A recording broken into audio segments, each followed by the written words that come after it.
heroes of Hollywood, somehow they transcend into tragedy.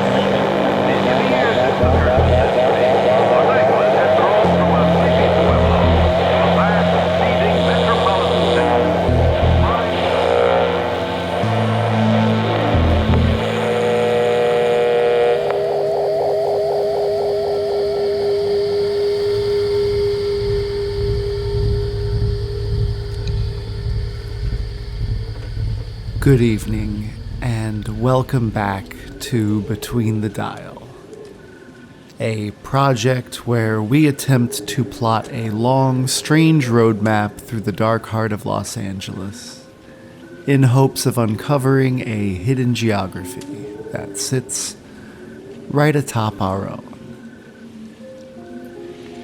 My name is Dan Watkins, and I'm so happy you've decided to join me tonight, because tonight we are going to do something a little different.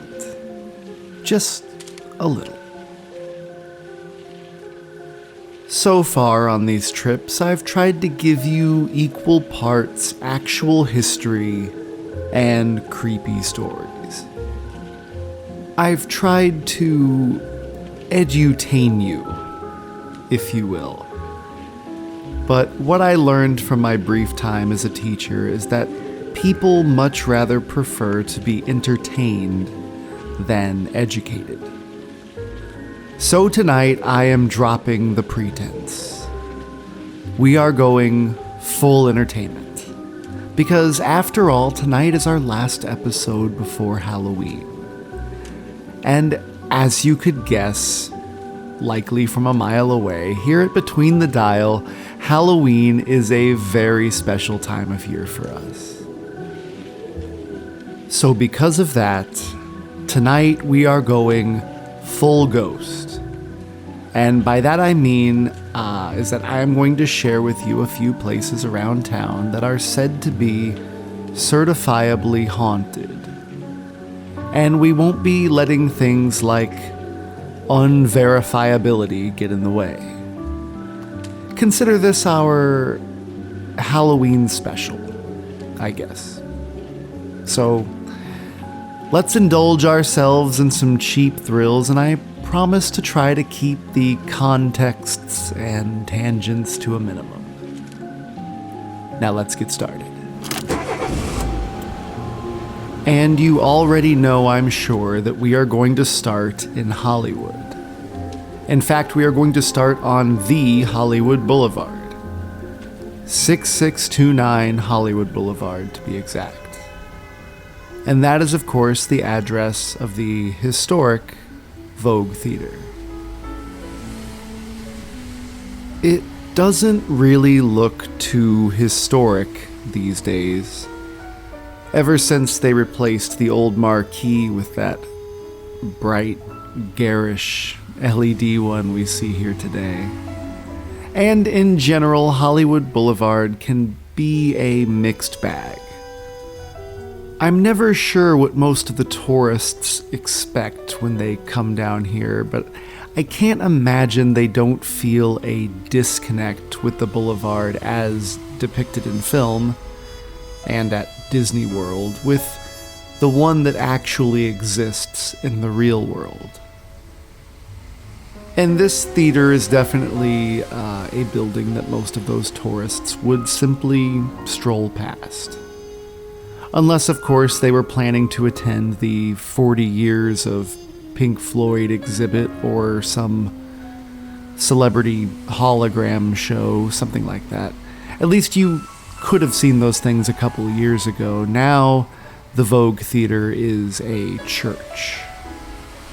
But for the right kind of tourist, they would probably be interested to know that the Vogue Theater is one of Los Angeles's most haunted theaters.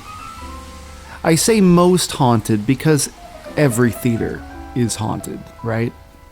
So it would seem, at least. Everything from the Shrine Auditorium to the smallest high school mixed-use space has a story. And it always seems to be the ghost of a child. I don't really know why that is, but Even my little high school theater back in Florida was said to be haunted by the ghost of a little girl who used to go there to see her older brother perform in school plays. That brother's name was Buddy West, and he was one of those theater kids who always played the lead. He was handsome, outgoing, and a natural performer by all contemporary accounts. Which in this case is primarily oral accounts. There weren't too many newspaper articles written about school plays. Anyway, one night Buddy was on stage performing as Duke Orsino in the school production of Twelfth Night. And as always, his little sister Eloise was right there to watch. She would usually watch alone because, despite Buddy's considerable talents, his parents were not entirely keen on his chosen extracurricular activity, and also by and large found plays to be a boring waste of time. But not Eloise. To her, her brother was just shy of a movie star, and nothing could make her miss one of his starring performances. Now, Eloise was not like her brother. She was not outgoing, and was not a natural performer, and that is why she looked up to Buddy the way she did. It is said that during intermission, a young boy about Eloise's age caught her eye. She would never in a million years have had the nerve to approach him, but much to her surprise, when he saw her looking in his direction, he waved and flashed a little smile. I'm sure the reciprocation shocked her, but according to witnesses, she waved back. And then, when the audience filed out to grab their popcorn before the beginning of the third act, he approached her and the two of them were seen exiting the theater together, along with the rest of the crowd. In fact, that was the last time that anyone would see young Eloise alive again.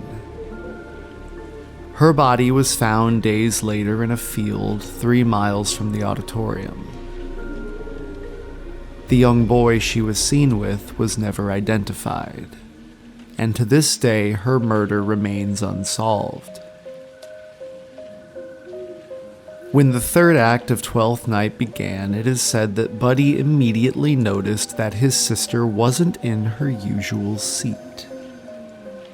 It is said that he finished the play, but that the remainder of his performance was not up to his usual stuff. In fact, by all accounts, Buddy lost a part of himself that night, and in the subsequent days. He never again was the confident kid with the bright future he had once been. Word is he finished high school and then took a job at an auto supply store, where he worked for years with his head slumped down and his voice reduced to a downcast mumble. That is, until he succumbed to the alcohol abuse that he had taken up since graduation. Buddy simply faded to gray and disappeared. Eloise, on the other hand, has proven to have had a bit more staying power. It is said that she still attends every school play, sitting in her usual seat, and she has a particular attachment to the leading men. Many a bright young performer have been scared speechless by her smiling face on the nights when they've lingered too long after rehearsal. Thankfully, I never played the lead, so I didn't have to worry. I never saw her, and that's probably better that way, right? Anyway, enough about me. Let's talk about the Vogue Theater. Before Hollywood Boulevard was called Hollywood Boulevard, it was called Prospect Avenue. And the spot where the Vogue Theater now stands today once stood the Prospect Elementary School. In 1901, at some point during the morning lessons, a fire broke out in that school, though I'm not entirely sure how. What I am sure of is that 25 children perished in that fire along with their teacher, Miss Elizabeth. In 1935, when the Vogue Theater was built on the site, it was almost immediately beset by the spirits of 6 children and 1 adult. That of their teacher, Miss Elizabeth. They could be seen walking single file through the backstage halls, and the more mischievous of the children were known to play pranks like hiding the ushers' flashlights and stopping the projector mid-film. They, however, wouldn't be the only spirits to take up residence at the Vogue, but the next one would take a little bit. Fritz Kerman immigrated to the United States in the 1930s from Germany. In his home country, he had been a cameraman, but he had no interest in making the propaganda that was quickly becoming the norm since the Nazis had seized control of UFA. Unfortunately, he was not able to secure that same position in the United States, and instead accepted a position as a projectionist at the newly opened Vogue Theater. And a projectionist he would be for the next 40 years until he dropped dead in the booth of a heart attack in the mid-70s. Fritz was known to be a lonely man in life, so it's no wonder he decided to join the restless spirits in the only place he felt at home. After all, where else was he going to go? The theater closed in 1992 and stayed unoccupied until 1997, when it was acquired by the International Society for Paranormal Research. They claimed to not know that it was haunted when they moved in, but they soon found the place to be so overrun with restless spirits that the ghosts and the ISPR employees were eventually on a first-name basis. Paranormal sightings ranged from objects moving on their own to full-form apparitions. I wish we could get inside to see if any of this stuff checks out, but like I said, it's now owned by a church, and unfortunately, they are not in session this evening. So I guess we should move on. We still have a little more time to make one more stop, and really we could go anywhere we like, because it seems you could blindfold yourself and throw a dart at a map of Los Angeles, and you'd be bound to hit a haunted apartment building or park or parking garage. In fact, if you're listening to this in Los Angeles right now, then there is a near 100% chance that you are listening alongside the ghost of one of this city's dearly departed. I'm not trying to scare you, I promise. Those are simply the odds. Anyway, we could go to the Los Angeles Memorial Coliseum. It's over 100 years old and hosted both the 1932 and 1984 Olympics. It's now home to the USC Trojans football team, and in the 1960s, one of the overnight porters fell to his death from the top of the bowl. Some claim that he was pushed. It was speculated that the murderer was a fellow co-worker, but a motive could never be reached, and because of that, his death was ruled an accident. During night games towards the end of the fourth quarter, the apparition of a man can be seen at the top of the Coliseum. followed by a scream and a loud crunch. Or we could go to LACMA, the Los Angeles County Museum of Art, which is said to be home to the ghost of a young woman in her 20s. As the story goes, she was shot dead by her boyfriend on museum grounds when it was discovered that she was cheating on him with his best friend. She is said to be very attractive and given to attempting to persuade male museum goers to join her in the bathroom for some company. Beware, though, because those who are unable to resist her charms are said to leave the bathroom having completely lost their minds. But alas, we won't be going to either of those places tonight. I was just killing a little time. Tonight, I'd actually like to end with a love story, but to get to that story, we have to go to Griffith Park. And I'd like to do that by telling you a little bit, and I promise a little bit, about how that park came to be. So let's quickly go back to a time before Griffith Park, when the land was known as Rancho Los Feliz, and was owned by Don Antonio Feliz, who lived on the land with his niece Petronilla.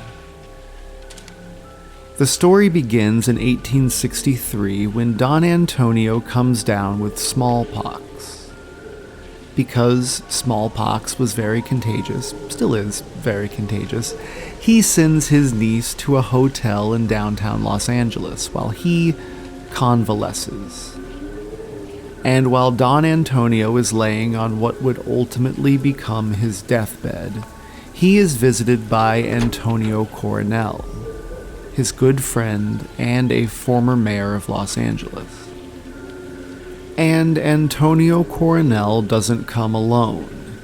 He brings a lawyer and some paperwork. And by the end of their visit, they have convinced Don Antonio to deed his entire ranch to Coronel, rather than Petronilla. The next day, Don Antonio was dead. When Petronilla found out, she confronted the lawyer and Coronel and cursed them both, as well as the land that they had swindled out from under her. The curse she spoke was as follows: "Your falsities shall be your ruin. The substance of the Feliz family shall be your curse. The lawyer that assisted you in your infamy and the judge shall fall beneath the same curse. The one shall die an untimely death, and the other in blood and violence. A blight shall fall on this terrestrial paradise. The cattle shall sicken.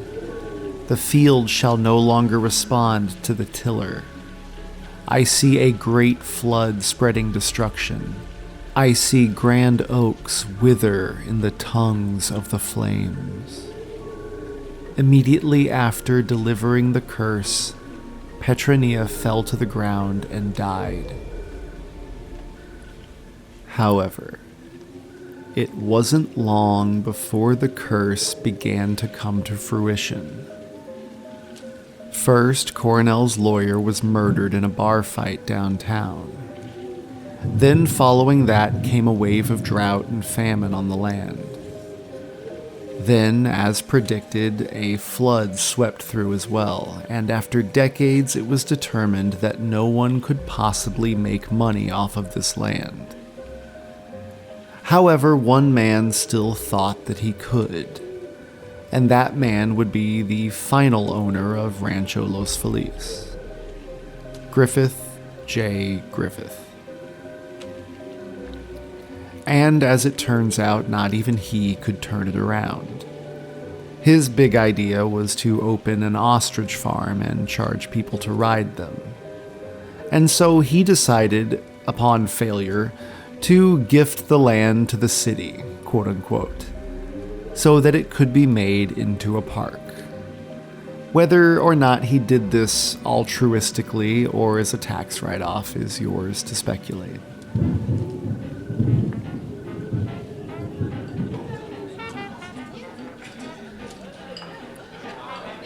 A dedication party was held at the Feliz Adobe, which was to serve as the park's headquarters, and Griffith was in attendance along with every powerful person in Los Angeles.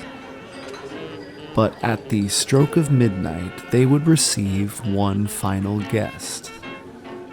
None other than Don Antonio Feliz, who burst through the front door to the shock and terror of the party guests and declared, "Senores, I am Antonio Feliz. I have come to invite you to dine with me in hell."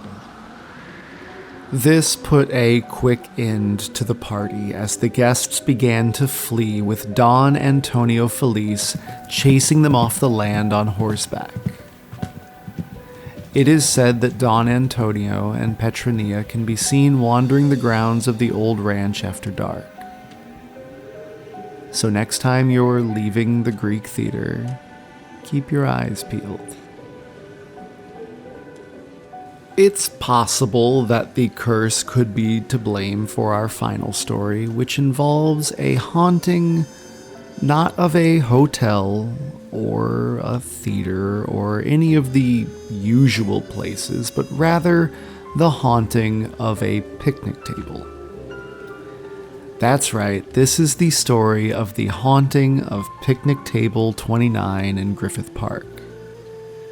And it's a story that begins with a young couple named Rand Garrett and Nancy Jeanson.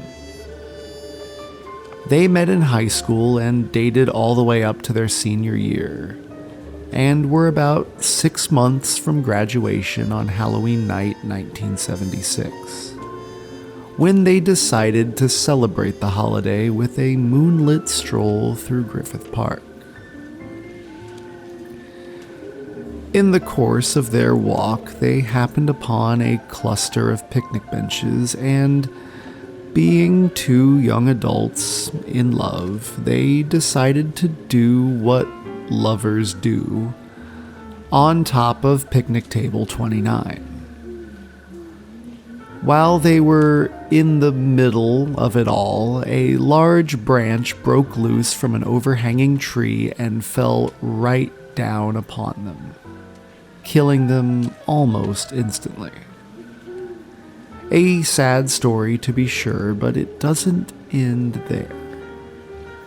After the bodies were removed, a park worker was sent to the site to carve up the branch and dispose of it.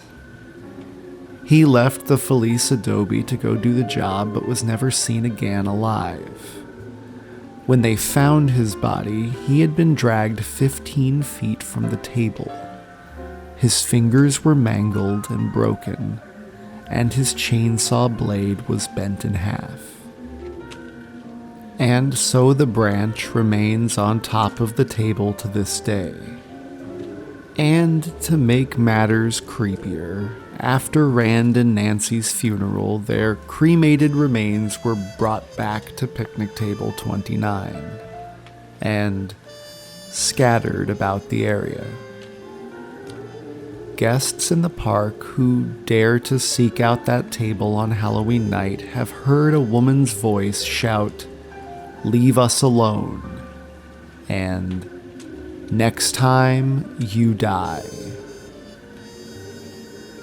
So if you're looking for something to do this Halloween, maybe you could give this a try.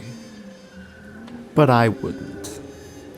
If the coyotes don't get you, then the curse just might. But either way, do have a happy Halloween.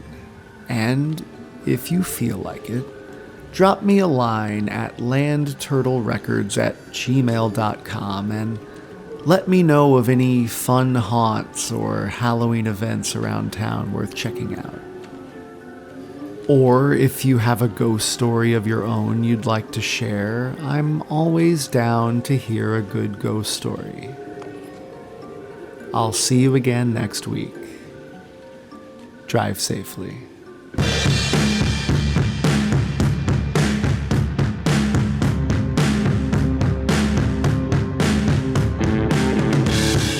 Between the Dial was written and produced by me, Daniel Watkins. If you simply can't get enough of me talking, or scary stories, which is probably more likely, Christina Santa Cruz and I are still hosting horror films for the duration of November every Wednesday at 7 p.m. Pacific Time. It's a project we're calling Monster Hump Day. It's a lot of fun, and you can watch it over on landturtlerecords.com. That's landturtlerecords.com.